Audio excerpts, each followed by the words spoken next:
2035. On nous a vendu cette date comme la fin de l'ère du moteur thermique. Mais si je vous disais que 2035, ce n'est pas le début, mais le final, le bouquet final d'une opération déjà en cours. Pendant qu'on nous demandait de regarder cette dite lointaine, un système s'est mis en place. Un système d'étouffement. On vous chasse des villes. On vous pousse à des dettes de réparation qui dépassent la valeur de votre voiture. On vous fait miroiter de nouvelles taxes sur le carburant. Ce n'est pas une transition écologique. C'est une coercition économique. Et aujourd'hui, on va démonter, pièce par pièce, ces fameux mécanismes GSR2, ETS2, le nouveau contrôle technique, qui ont été créés dans un seul but, vous faire craquer et vous faire abandonner, de gré ou de force, votre voiture. Front numéro 1.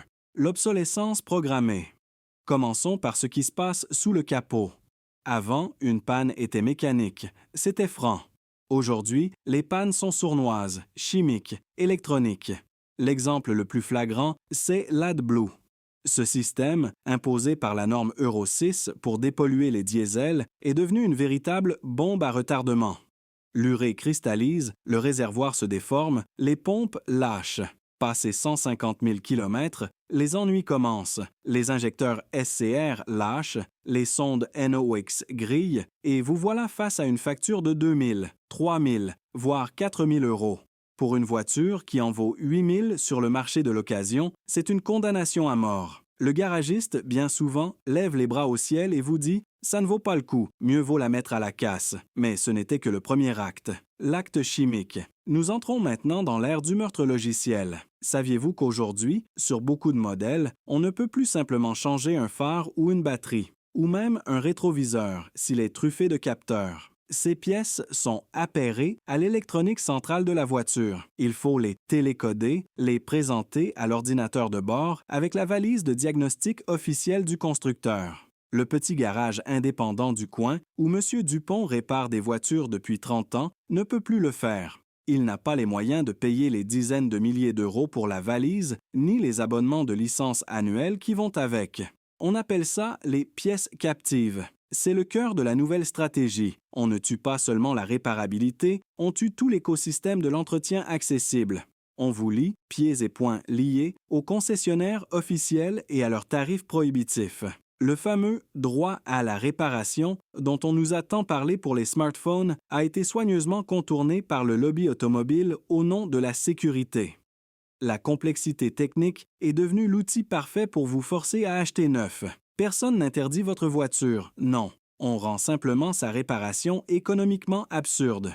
Front numéro 2, la guillotine administrative. Si votre voiture n'a pas été tuée de l'intérieur, on l'achèvera de l'extérieur, à coups de paperasse et de panneaux. L'arme principale, les ZFE, les zones à faibles émissions. C'est un véritable apartheid géographique. À Paris, Lyon, Strasbourg, des millions de véhicules diesel critère 3 d'avant 2011 ou critère 4 d'avant 2006 sont déclarés persona non grata. Bientôt, ce sera le tour des critères 2 essences, celle d'avant 2011. Votre voiture peut être mécaniquement impeccable, avoir 88 000 km au compteur, être passée au contrôle technique haut la main, elle devient illégale dans le centre de votre propre ville. Cela crée une fracture sociale monstrueuse. Le père de famille de la Grande Couronne, qui a acheté son Scénic diesel 15 000 euros il y a 5 ans pour sa fiabilité, ne peut plus aller travailler avec. Son véhicule, son capital, est instantanément dévalué de moitié. On le coince. Soit tu t'endettes pour acheter un véhicule électrique à 25 000 euros minimum, soit tu acceptes ton rôle de citoyen de seconde zone. Mais savez-vous ce qui est le plus intéressant? C'est que ce système, basé sur une idéologie punitive, a commencé à se gripper. La colère populaire était telle, le risque de nouveaux gilets jaunes, si palpable, que le gouvernement lui-même a dû faire marche arrière. En 2024, il a créé 2 catégories, les territoires ZFE effectifs, Paris, Lyon, les villes qui dépassent les seuils de pollution, et les territoires de vigilance. Pour ces derniers, la majorité des métropoles, le calendrier a été reporté au calende grec, un aveu d'échec politique. Mais ne crions pas victoire trop vite. Si la ZFE ne fonctionne pas, il y a le contrôle technique. C'est plus lent, mais tout aussi efficace. Depuis peu, on a obligé les centres de CT à s'équiper de nouveaux compteurs de particules, les fameux PN, Particulate Number. Ces appareils, qui coûtent de plus de 50 000 € pièce, un coût qui est évidemment répercuté sur le client, sont d'une sensibilité extrême. Ils peuvent recaler un diesel Euro 5 en parfait état, simplement parce que le filtre à particules n'est plus aussi performant qu'au premier jour. Chaque contrôle technique devient une roulette russe pour votre portefeuille.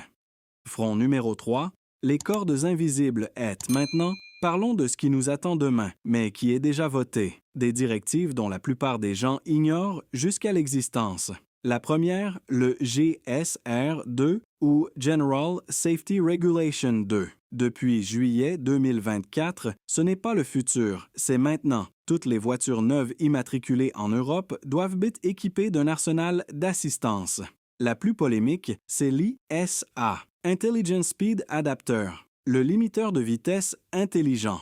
C'est un système qui lit les panneaux et, si vous dépassez la limite, vous envoie des alertes visuelles, sonores ou même une vibration dans la pédale. Et surtout, même si vous pouvez le désactiver manuellement, pour l'instant, il se réactive à chaque démarrage. C'est fait pour vous taper sur les nerfs. En plus de cela, la boîte noire devient obligatoire. Un enregistreur de données, EDR, qui sauvegarde tout ce qui se passe, vitesse, freinage, angle du volant, quelques secondes avant et après un accident. On nous dit que c'est anonyme, que c'est pour la sécurité, pour l'analyse des accidents, mais qui croit encore que ces données ne finiront pas chez les assureurs pour moduler vos primes.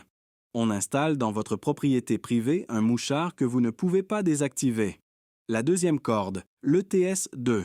Retenez cet acronyme. C'est le nouveau marché du carbone européen, le système d'échange de quotas d'émissions, qui s'appliquera aux carburants routiers dès 2027. C'est un marché carbone 2, rien que pour nous. Qu'est-ce que ça veut dire pour vous? C'est une nouvelle taxe sur l'essence et le gazole. Mais pas une taxe fixe, comme la TIPP. Non, ce serait trop simple. C'est une taxe boursière. Les distributeurs, comme Total ou Esso, devront acheter des droits à polluer sur un marché, et le coût de ces droits sera évidemment répercuté directement à la pompe. Les estimations parlent de 10 à 12 centimes de plus par litre au minimum. Imaginez l'instabilité.